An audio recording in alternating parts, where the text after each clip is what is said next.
Kathy Bogan of Consortium News, attending the annual Walkley Awards for Excellence in Journalism in Sydney, Australia. And who have I come across but Richard Boyle, one of Australia's most well-known whistleblowers, and I just want to ask him a few questions. He's had a bit of trouble, well, it seems because of his preparatory acts of producing some evidence to support a case. But maybe you can fill us in on more details, Richard. Oh, look, I won't be talking about the case, but what's the most recent update was that I was in court last Monday, and the immunity from the so-called whistleblower protection laws has failed. So it's taken 5 years to go through that process, and now the criminal trial can continue unencumbered. Oh, so how long do you have to wait? I had the impression it was going to be another year. It is going to be another year. There was a slot available that Judge Kudelka offered in February and March, and unfortunately counsel weren't available. And so the next available spot was on the 3rd of November next year. When that case, the trial happens on the 3rd of November, it will be 8.5 years since the directive that I blew the whistle on occurred. 8.5 years from June 2017. So can you tell our American audience something about what happened? What kind of job did you have? Okay, I was in the tax office for 14 years. I was a debt collector by trade, mathematically trained, starting to break into the data analysis space in my early 40s. And unfortunately, I've lost this decade. I'm almost 50 now, and I doubt that there's any opportunity to go back into that particular industry. We were instructed in June 2017 to take money out of every bank account, taxpayer's bank account that came across our desk just before the end of the financial year. It was clear that it was a cash grab by the government, by the Australian Taxation Office, and you can imagine if the IRS did that in America, there'd be big trouble and whistleblowers would probably be very well protected, but unfortunately not yet in Australia. Is it still possible for the tax department to garnish your wages or whatever money is in your account? It just means that when a taxpayer owes money, there's a step-by-step production line process that we methodically go to ensure that we don't shut down the wrong businesses. And unfortunately, in June 2017, we were told to skip a number of the processes and checks and balances and go straight to shutting down every business that came across our desk. That is immoral, it's unethical, it could well be illegal, a criminal matter. However, I certainly stood up and said that people will die and I will not stand for that, and I'll blow the whistle. It's been a horrendous 8.5 years. It's broken Louise and I. We stand here essentially broken today, and we would do it again because it's that important to protect the public. I think so. I think you get a lot of sympathy in the United States. Oh, well, I appreciate that. So these people actually owed money, but there were no arrangements being made about how long they were getting to pay? Oh, look, like I said, there's a step-by-step process. It's really a production line process, like Henry Ford making a Model T. We make a phone call, the next person has another phone call, the next person sends a warning letter.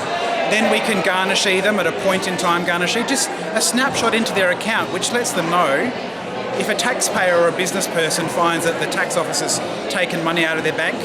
99% of people call us. And then the 1% that don't, we give them further warnings, and then we shut down their business by issuing a standard garnishee. And that process is what we were told to do on all our cases in June 2017 and skip all the intermediary steps. Now that guaranteed that we would be shutting down viable businesses. So the effect on the community and taxpayers of what I've stood up to essentially stop dead in its tracks is that shutting down the wrong businesses decreases revenue to the government. So there's less money available for our schools, hospitals, roads. And also it puts people on the dole queue because all the people in those small businesses that are now out of a job because they can't operate, they go on to Centrelink. The ramifications flow through to the community, and I thought that was very important to speak up against. Well, I think so too, Richard, and I hope that you don't get bored waiting until November next year. Well, I think I'll have a lot more to say soon, and if you follow me on X at Richard_D_Boyle, we're going to have a lot more to say in 2025 before this trial. Good. Thank you so much, Thanks, Richard Kathy. Boyle, and all the best. Thank you. And the winner is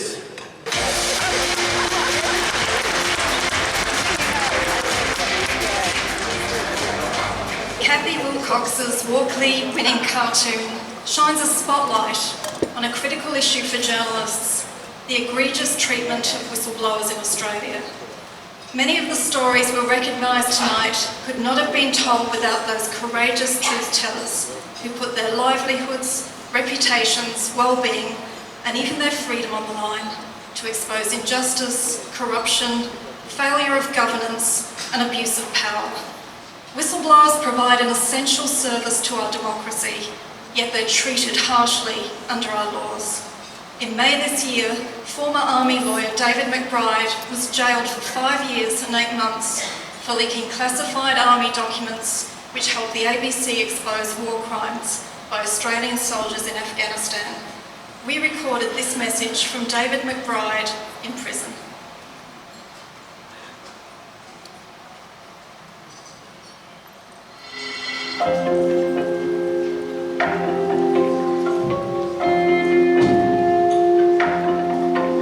My name is David McBride. I used to be a military lawyer. Now I'm in prison for breaching national security. Former military lawyer David McBride has been sentenced to 5 years and 8 months jail in the ACT Supreme Court for sharing classified military documents with journalists. We do have whistleblower protection laws. They are a con. They do not work.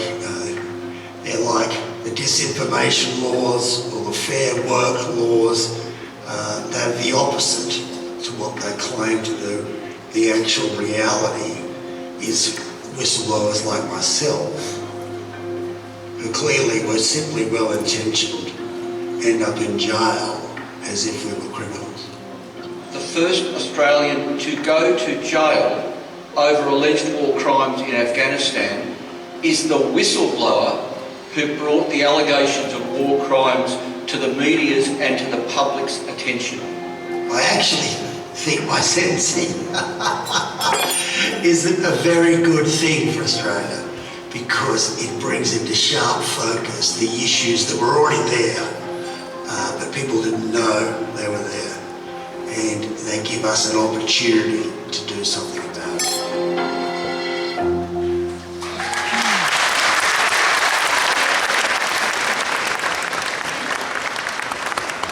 David McBride, of course, can't be with us, but we're honoured to welcome to the Walkleys tonight some other members of Australia's small but distinguished whistleblower community. Here with us tonight is Jeff Morris, who blew the whistle on misconduct in the Commonwealth Bank.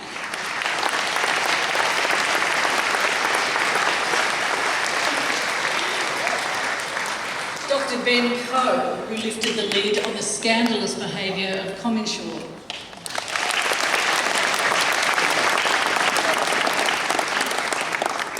Lawyer Bernard Calleri, who was charged with helping his client, the former ASIS agent known as Witness K, reveal how the Australian government bugged the Timorese cabinet.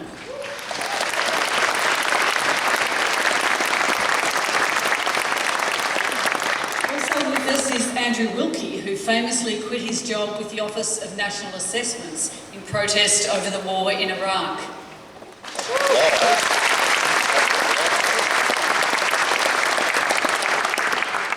Troy Stolz, who was sued for leaking information on the failure of clubs in New South Wales to comply with money laundering and counter-terrorism laws.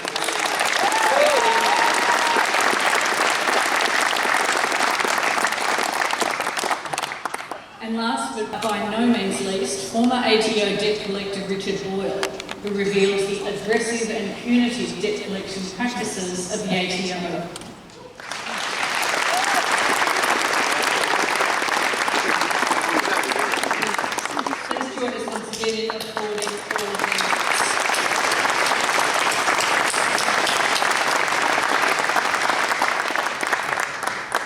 Richard Boyle is currently awaiting trial for exposing the ruthless tactics used by the ATO to target small business operators. If he's found guilty, he could face up to 46 years in prison. We've invited Richard Boyle to speak about his ordeal. Richard?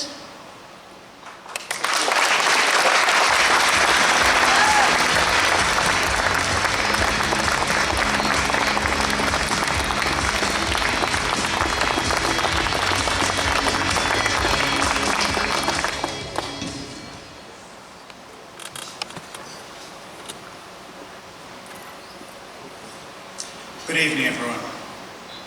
Many of you know my whistleblowing story and what I stood up against at the end of my 14-year career at the Australian Taxation Office. As a quick recap, in mid-2017, as the financial year wrapped up, staff across the country, not just in Adelaide, were instructed to take money out of people's bank accounts, shutting down many small to medium businesses without due cause. It did not matter to the tax office if their debts were incorrect. In fact, I was sanctioned for accessing a young taxpayer's case more than once, as many of us did every day, to ensure that the tax system was administered fairly, efficiently and honestly. Some months after the cash grab in June 2017, I wrote a formal public interest disclosure to outline this abuse of power, as well as the other significant failures of administration by the tax office that I was observing. And who did I have to send that complaint to by law? To the Australian Taxation Office. I didn't have a chance, did I? After I'd navigated this ineffectual and broken Commonwealth public interest disclosure process that the ATO botched and that South Australian courts have found was incorrect at law, I took my complaint to the Inspector General of Taxation. Once again, there was no action, no feedback, no investigation. When all of these processes were exhausted, I took my story to the media. The Four Corners episode, titled Mongrel Bunch of Bastards, ensured that there was enough public pressure to achieve lasting reform and change. After multiple investigations by multiple government departments, only then did this type of vile abuse by the ATO cease. Abuse that gravely risked the health and safety of the public was stopped dead in its tracks. This is the power of the Fourth Estate and your incredibly important craft that we are celebrating here tonight. And this is why we need robust whistleblower protection laws.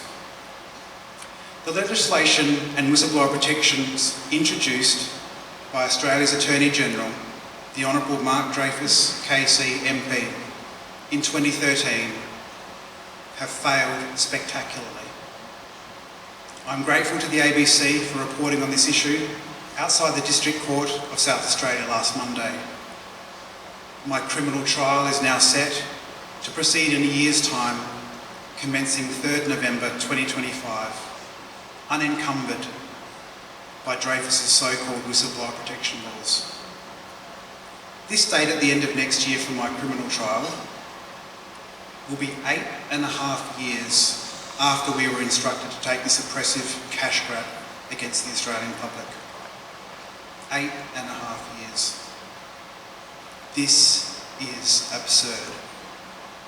The Commonwealth Public Interest Disclosure Act 2013 is clearly deficient and defunct. I do not know how anyone could be proud of this legislation.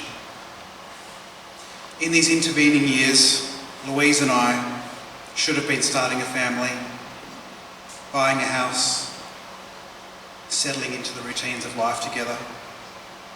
And instead we are here with you tonight, both completely and utterly broken.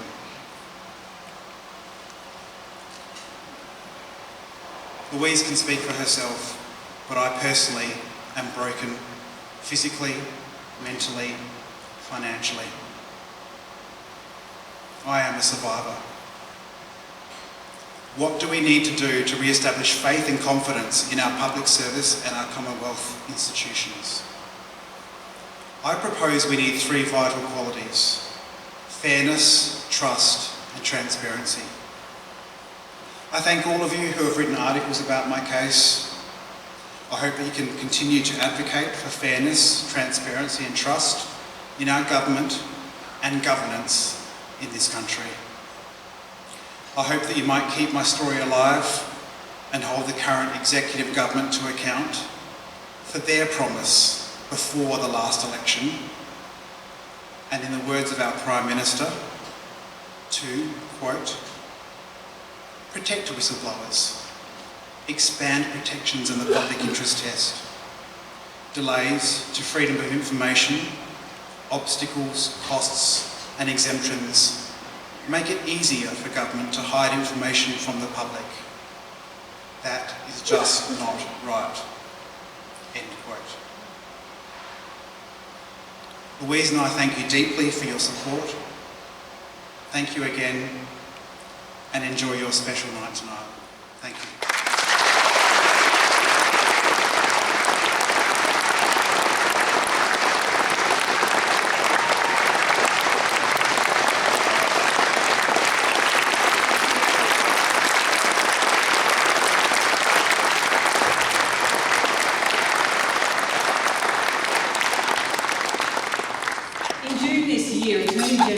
Dreyfus said the government was committed to delivering strong, effective and accessible protections for whistleblowers. The Walkley Foundation calls on the Attorney-General and the Prime Minister to deliver on that promise as a matter of urgency. Further, we urge the government to honour the pledge it made 5 years ago to create a Whistleblower Protection Authority to ensure whistleblowers are safeguarded rather than punished for their contribution. And we urge all of you to support that call. Thank you.